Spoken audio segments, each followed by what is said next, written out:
Hi. Like many people who play Warhammer 40,000, I got into the game playing Space Marines, and though I've been through a few different chapters and colour schemes in my time, for most of this period it's been Dark Angels, and today I'm going to talk about my Dark Angels army.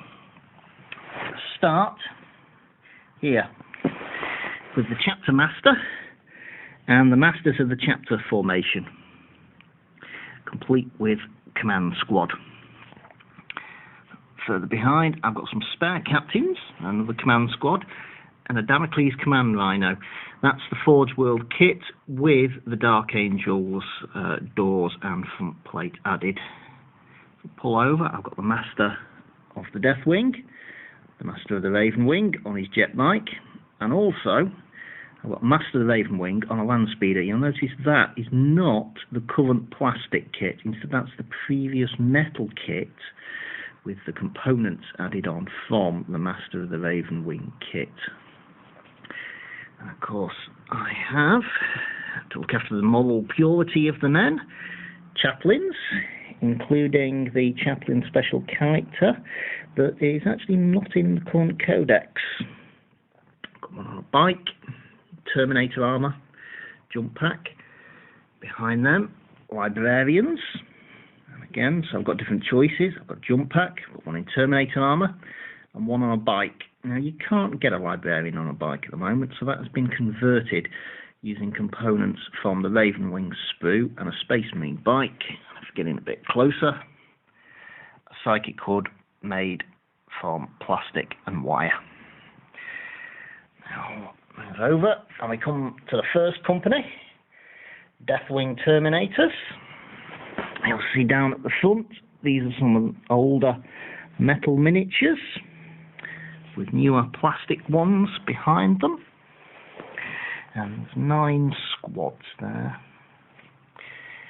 Moving over again, we get on to a battle company. 10 squads, each of 10 men, with a command squad and a captain. Now, I'm going to zoom in on one of the assault squads here, led by this guy. This is one I did quite some time ago, using metal figures, individually mail ordered, because they're all the older patterns of marine armour, and I thought putting them together in an assault squad gave me quite a different looking squad of various armour patterns. And then if I move further over, I've got a second battle company. Again, 10 squads, each of 10 men, and a command squad, a captain. Behind them, you'll notice the motor pool, got the old rhinos there, along with the newer, and in my view, much superior pattern. Razorbacks, again, older pattern hull, and the nice new one. And over here, got scouts. Now, Dark Angel scouts are a bit different to the regular Marine scouts. They're an elite's choice instead of a troop's choice.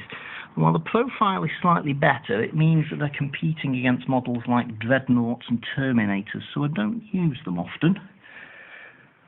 Behind them, got some Dreadnoughts. With that one is metal.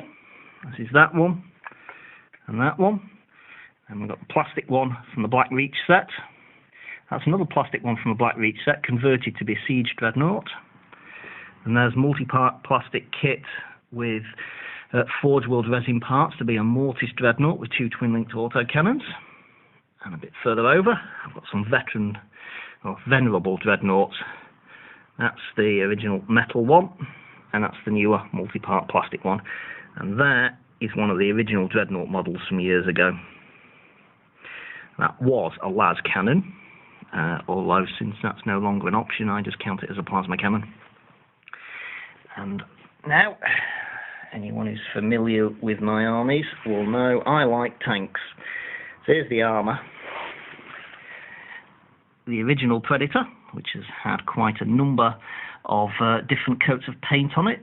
The detail's starting to go. The plastic and metal one. That one is the new plastic one. New plastic one again. And that one is the Forge World one, with a slightly different pattern to it. Behind them, Land Raiders.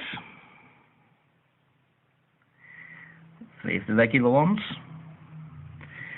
The all-las cannon-armed version. And a Land Raider Crusader. Now, I fielded that model in a game that was all about transport, and it did remarkably well against other vehicles, including another Land Raider.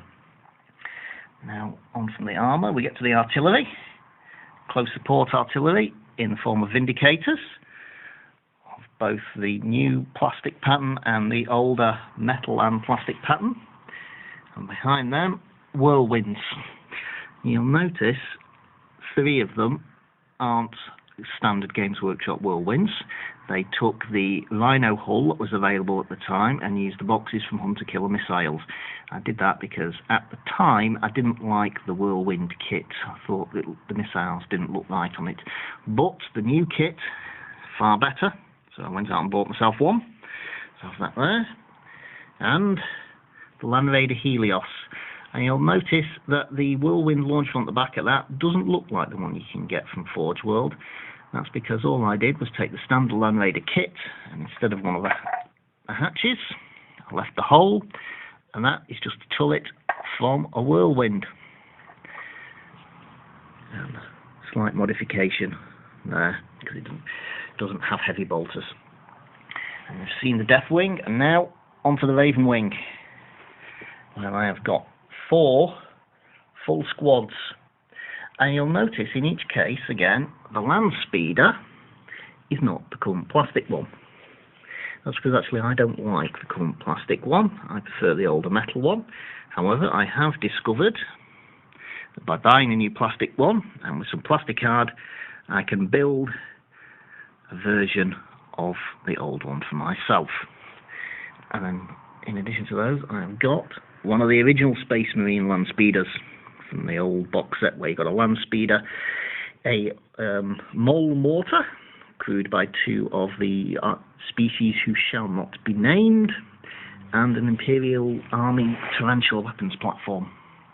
Of course, Space Marines are a rapid response force, so they deploy from orbit. There's a drop pod. Fortunately, it's the only drop pod I've got. I could really do with getting some more. Until I do, from getting from spaceships to surface, unless I use teleportation, I'm just going to have to make do with a Thunderhawk, or as the case may be, Thunderhawks. Now you'll notice the detailing on those is different, and that is because this one's scratch built. Especially obvious when I zoom in on the cockpit. There's the original one, and there's mine without any internal detailing. It took me about 6 weeks of measuring. The gun is actually a genuine Thunderhawk gun, because the Thunderhawk kit I bought came with both weapon options, and I was trying to figure out, what do I do with a spare Thunderhawk gun? And the answer came to me as, build another Thunderhawk around it. So, there we have it. As you can see, it's nowhere near the size of my Imperial Guard army, but I figure it's still about 20,000 points, possibly a little under. I do have a lot of other figures that haven't been painted yet. I'm going to add them as soon as I can. Thanks for watching. Bye.